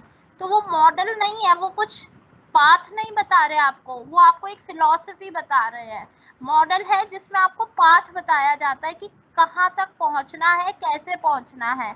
अप्रोच आपको बताती है कि क्यों पहुंचना है। I hope it is clear. Now let me go back because we are left with the 20 minutes and I have to complete today's lecture. So let me go back. Here we'll discuss the target audience. Dagmar claims that the target audience is well defined. A group of potential customers who have the highest likelihood of purchasing a product is the target market. तो target market की इसमें definition दी गई है कि जो लोग सबसे ज्यादा लाइक्लीहुड रखते हैं एक प्रोडक्ट को खरीदने के लिए, वो टारगेट ऑडियंस होती है। फॉर एग्जाम्पल, अगर मैं कोई मेन परफ्यूम बेच रही हूँ तो मेरी टारगेट ऑडियंस सिर्फ मेन होंगे, क्योंकि ये एक पर्टिकुलर सेगमेंट के लिए प्रोडक्ट बना है। तो टारगेट ऑडियंस जो है वो ग्रुप होता है जो मेरे प्रोडक्ट को फ्यूचर में खरीद सकता है। सपोज मुझे कोई लग्जूरियस कार बेचनी है तो मैं मिडिल क्लास लोगों को टारगेट ऑडियंस में नहीं मानूंगी, क्योंकि वो मेरी कार को खरीद ही नहीं सकते। तो target audience, the people who have highest likelihood to purchase your product. Identifying the target market includes the process of demographic, geographic, and psychological segmentation. The target market can be segmented into primary and secondary groups. यानी आप target market को कैसे classify करते हैं? It is the process of segmentation, यानी segment किया जाता है किन बेसिस पे? डेमोग्राफिक बेसिस पे, जियोग्राफिक बेसिस पे और साइकोलॉजिकल बेसिस पे। पहले हम बात करते हैं डेमोग्राफिक बेसिस पे। डेमोग्राफिक, जैसे अगर मैं कोई प्रोडक्ट बना रही हूँ जो सिर्फ यंग जनरेशन के लिए है तो एज ग्रुप के अकॉर्डिंग उनको क्लासिफाई कर दूंगी। या फिर कोई ऐसा प्रोडक्ट बना रही हूँ जो सिर्फ लेडीज के लिए है तो उनको जेंडर के बेसिस पे क्लासिफाई कर दूंगी। कोई ऐसा प्रोडक्ट बना रही हूँ जो सिर्फ एलीट पीपल के लिए है तो उनको सोशल क्लास या इनकम ग्रुप के बेसिस पे मैं क्लासिफाई कर दूंगी। तो यानी डेमोग्राफिक्स के बेसिस पे मैं उनको सेगमेंट कर रही हूँ। जियोग्राफिक बेसिस पे सपोज मैं कोई ऐसा प्रोडक्ट बना रही हूँ जो सिर्फ इंडियन पीपल के लिए है तो मैं उनको जियोग्राफिकली सेगमेंट कर दूंगी कि this is only the Indian audience would be my target audience. या कोई प्रोडक्ट बना रही हूँ सिर्फ गुजराती लोगों के लिए तो only Gujarati people would be my target audience. Next है साइकोलॉजिकल। साइकोलॉजिकल जैसे Royal Enfield Bullet bikes are there for a special kind of people who are adventurous. या फिर मैं थम्स अप की बात करूं, या फिर कुछ ऐसे प्रोडक्ट्स होते हैं जो एक सर्टेन टाइप ऑफ पीपल के लिए होते हैं, जो जिनका एटीट्यूड अलग होता है, जो अलग इंटरेस्ट रखते हैं। जैसे मैं कोई प्रोडक्ट बना रही हूँ और related to painting, paint colours हैं तो वो सिर्फ उनके लिए है जो those who are interested in painting या उस तरीके के आर्टिस्ट हैं जो, उनके लिए बना रही हूँ। तो इस तरीके से सेगमेंट किया जाता है टारगेट ऑडियंस। अब उनको हम प्राइमरी और सेकेंडरी ग्रुप में टारगेट कर सकते हैं।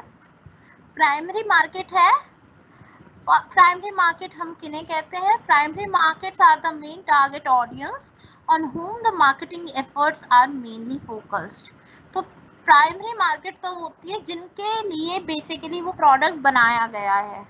सेकेंडरी मार्केट होती है, it is the target market audience on whom the marketing efforts will focus after the primary market।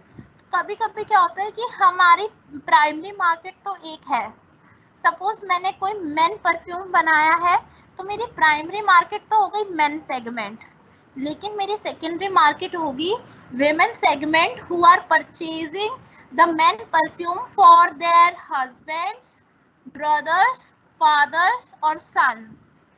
तो सेकेंडरी मार्केट में भी कुछ ऐसे लोग हो सकते हैं जो मेरा प्रोडक्ट खरीदें, लेकिन वो मेन टारगेट ऑडियंस नहीं है। तो फर्स्ट प्राइमरी मार्केट में तो जो मेन है वो अपने लिए परफ्यूम खरीदना चाहते हैं, वो प्राइमरी मार्केट हो गई। सेकेंडरी में कुछ ऐसी लेडीज हैं जो मेन परफ्यूम खरीद रही हैं ताकि वो गिफ्ट कर सकें या दे सकें अपने हस्बैंड को, अपने सन को, अपने फादर को, या अपने ब्रदर को, या अपने फ्रेंड्स को। Okay, so that is how we define the primary and the secondary market. I hope it is clear.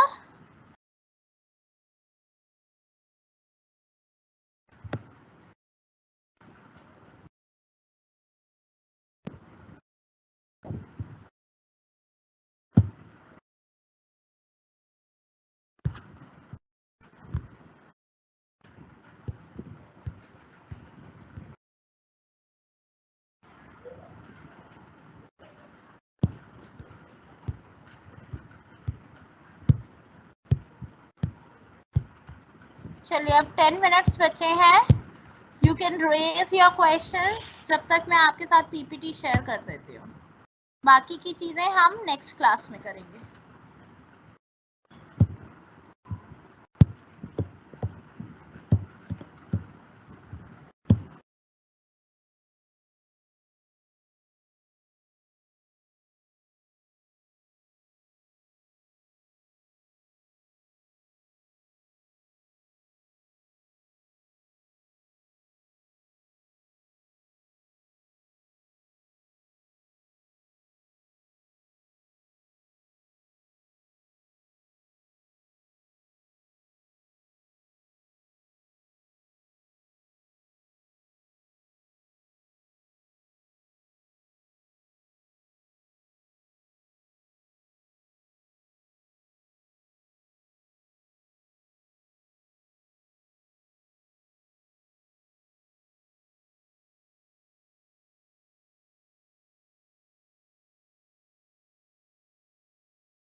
I have shared the link with you.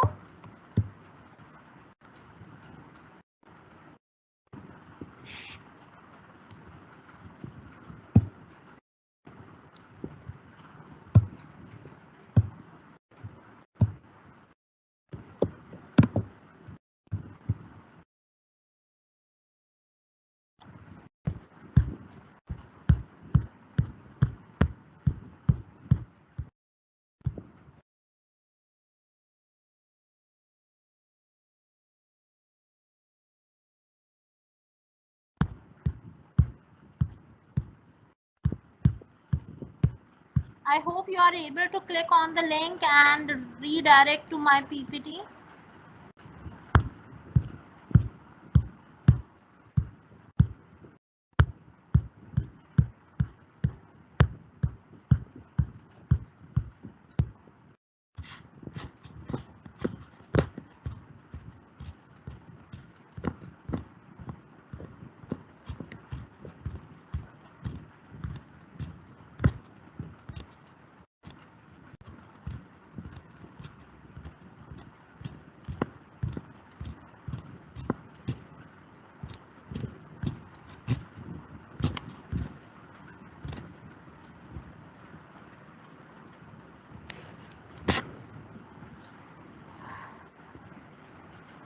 Target audience is a different concept. Dagmar approach is a different concept. उसके अंदर ये आने वाली कोई चीज नहीं है.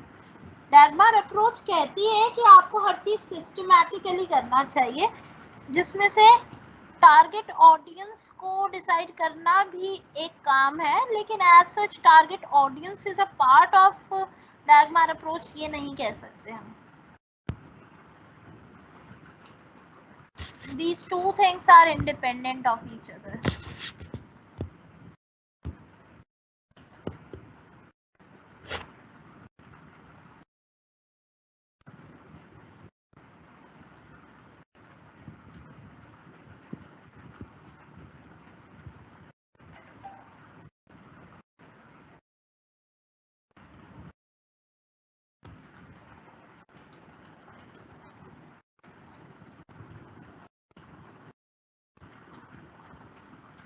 Flash sale is a part of comprehension. जब फ्लैश सेल हम करते हैं तो लोग नॉलेज लेते हैं कि ठीक है ये इतने टाइम के लिए अवेलेबल है और ये इसमें डिस्काउंट्स अवेलेबल है. उसके बाद कॉन्विक्शन होता है, उसके बाद परचेज होता है.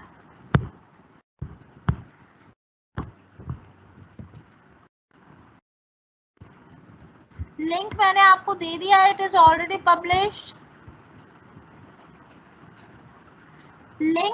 लिंक इसे लिंक पे दोनों पीपीटी हैं. एक बार लिंक पे क्लिक करके देखो, दोनों PPTs are available.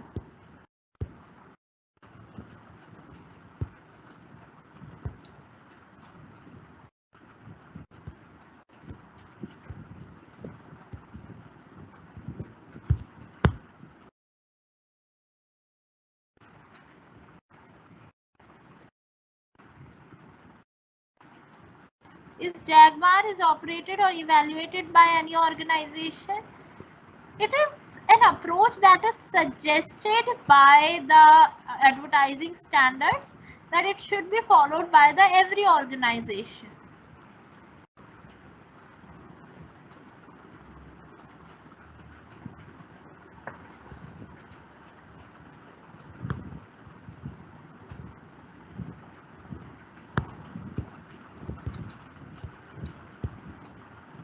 Book you can purchase of CB Gupta sir.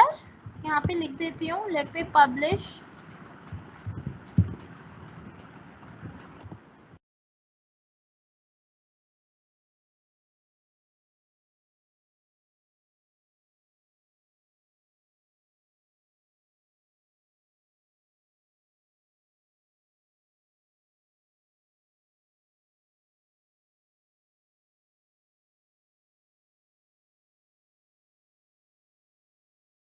It is available on Amazon.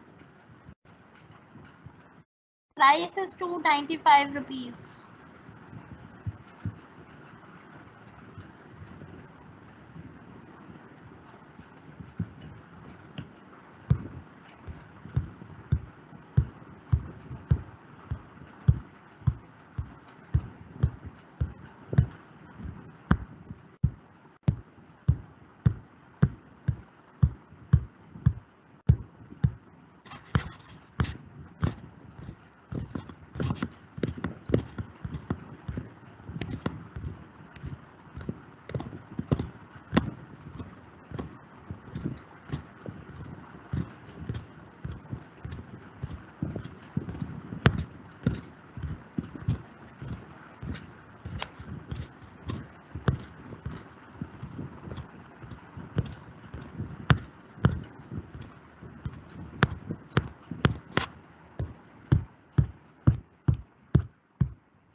Hindi medium की बुक मैं आपको नेक्स्ट क्लास में पक्का बता दूंगी।